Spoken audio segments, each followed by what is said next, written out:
Zdravo, moje ime je Danijel i u ovom video klipu ću vam simulirati osnovni rad na fiskalnoj kasi DP150MX u potpunosti prilagođenoj novom zakonu o e-fiskalizaciji. Uključivanje kase se vrši pritiskom na taster krug, gde ćemo sačekati par minuta da kasa uđe u mrežu, odnosno da se GPS modul podigne.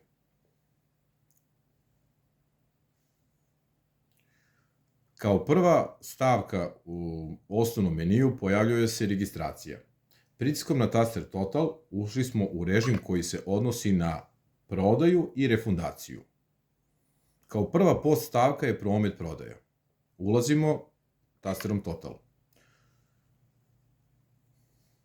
I nalazimo se u režimu prodaje. Prodaja se vrši na sledeći način. Količina puta šifra artikla, pa zatim taster PLU. Dakle, količina puta šifra artikla, pa zatim taster PLU.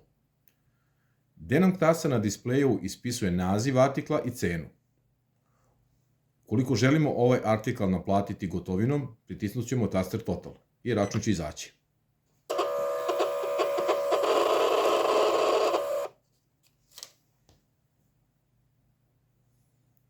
Prodaja sa više stavki na računu izgleda isto kao jedna stavka na računu, pa ćemo otkucati količina puta šifra artikla, zatim taster PLU, količina puta šifra artikla, zatim taster PLU, količina puta šifra artikla, pa zatim taster PLU.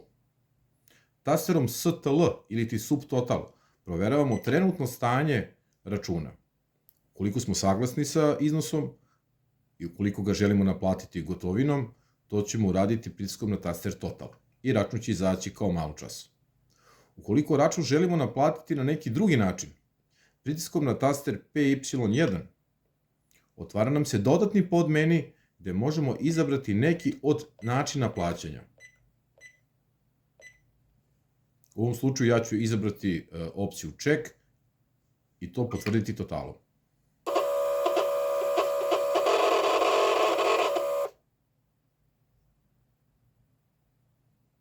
Storniranje. Ukoliko imamo jednu stavku na računu, i ako istu želimo stornirati, to možemo uraditi pritiskom na taster VD ili ti Void. I ovu aktivnost potvrđujemo tasterom Total. Račun nije izašao. Ukoliko imamo više stavki na računu, količina puta šifra artikla, zatim taster PLU, količina puta šifra artikla, zatim taster PLU i količina puta šifra artikla, zatim taster PLU. Među zbirom ili ti subtotalom proveravamo iznos tog računa, pa ukoliko želimo stornirati neku od stavki ili sve stavki, to radimo na sledeći način. Posle među zbira pritiskamo strelicu na gore i biramo koji to artikal želimo stornirati. Gde nam na displeju kasa pokazuje naziv artikla i količinu tog artikla.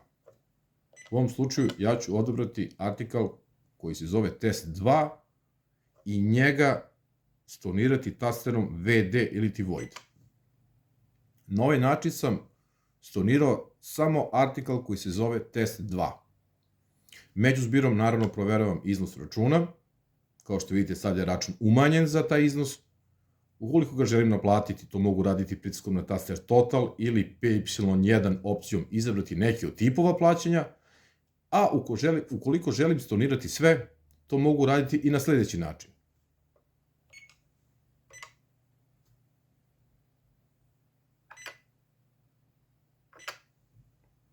Na ovaj način sam stornirao sve stavke sa računa. Naravno, ukoliko je prisutan bar kod, prodaja se vrši na sledeći način, količina puta skenirati bar kodom artikal koji je u bazi. Refundacija. Kada se tasterom krug vratimo korak nazad, kao druga stavka u podopciji prodaja nalazi se refundacija. Refundacija je u stvari novi termin propisan zakonom o e-fiskalizaciji koji u stvari menja stari način ispravke računa. Dakle, ukoliko je došlo do greške prilikom kucanja i račun je oštampan, ili ukoliko radimo povraćaj robe, odnosno povraćaj novca, u takvim situacijama radimo refundaciju. U refundaciju, kao i u malo času u prodaju, ulazimo tasterom Total, gde nam kasa pokazuje zadnji referentni broj, odnosno zadnji PFR broj sa računa koji je izdat. U ovom slučaju to je broj 229.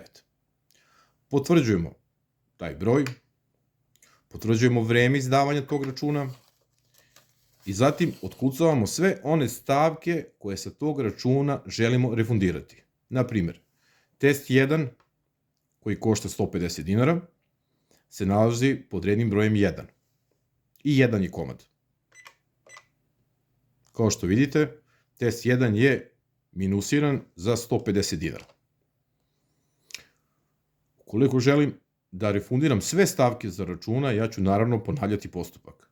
Test 2 se nalazi pod šifrom 2 u kasi i komada 2. Kao što vidite, cena 4, minus 4, i test 3 je pod šifrom 3, odnosno prodat 2 komada.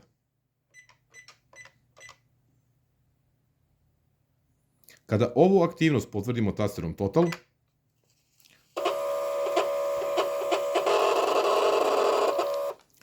kasa će nam odštampati novi slip koji se zove promet refundacija, na kome vidimo da su sve stavke sa prethodnog računa minusirane. U zaglavlju računa vidimo referentni broj koji se završava na 229, to je u stvari onaj broj računa na koji smo se malo čas pozvali i ono vreme izdavanja tog računa. Na ovaj način mi smo izvršili ispravku računa čiji se referentni broj završava na 229.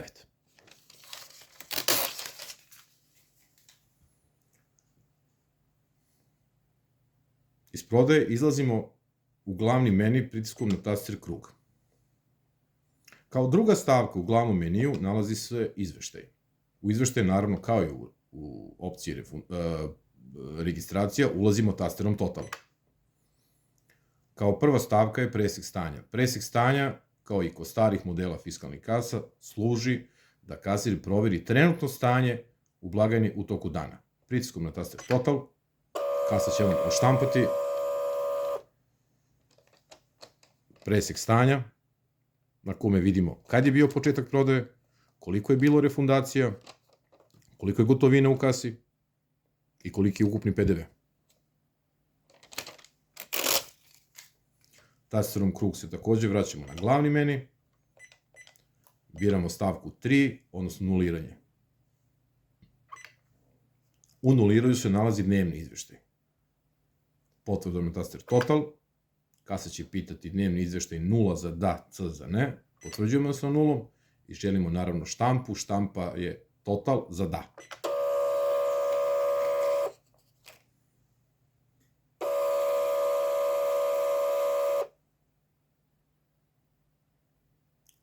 Ja sam na ovoj kasi uključio da pre dnevnog izveštaja odštampa i dnevno prodate artikle i zato sam dobio 2 izveštaja. Gde nam kasa pokazuje šta je sve to otkucano, koliko komada čega i naravno za njim ide i dnevni izveštaj koji izgleda ovako. Pritiskom na taster krug takođe se vraćamo korak nazad, krug, još jedan korak nazad i nalazimo se opet u glavnom meniju. Kao četvrta stavka je stavka programiranja, gde se nalaze artikli, u ovom režimu unosimo artikle, stavka 2 je cene, u ovom režimu menjamo cene, ovde su kupci, odnosno partneri, operateri, odnosno kasiri. U ovoj stavci možemo podešavati datum i vreme. I konfiguracija su osnovna podešavanja kase. Kružićem se vraćamo na korak po korak na opet glavnom meniju. U registraciji se nalaze promet prodaja, promet refundacija, predračun prodaja, Dakle, na kasi je moguće izdati i predračun, refundirati predračun, izdati kopiju računa, izdati kopiju refundacije, odraditi obuku prodaje i obuku refundacije. Kružićem se vraćamo na glavni meni.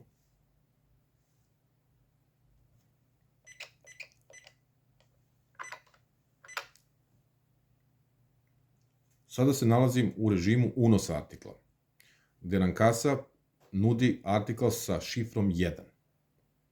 Pritiskom na taster Plus, kasa će mi ponuditi prvu slobodnu šifru u kasi, a u ovom slučaju to je šifra 11. Potvrdom na taster Total, kasa me pozicionira na naziv artikla. Naziv artikla se unosi po definisanom rasporedu slova koji ćete dobiti u korisničkom uputstvu. Tasterom STL možemo birati da li će to biti ćirilični, latinični unos ili brojčani unos. Pa tako, na primjer.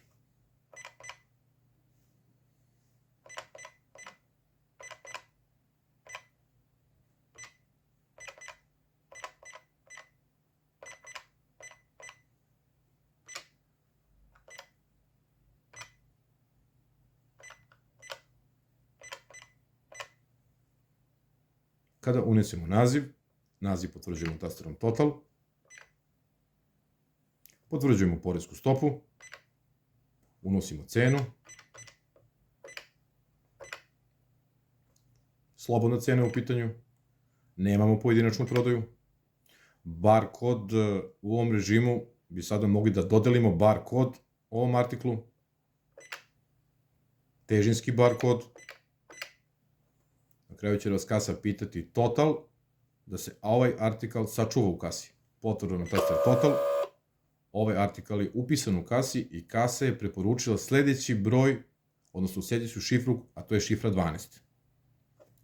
Izlaz iz režima je naravno kružić.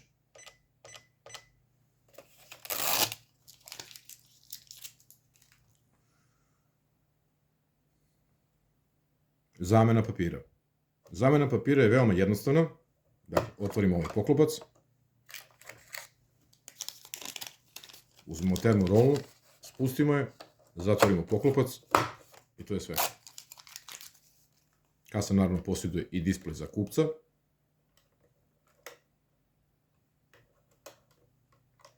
I naravno displej za kasira.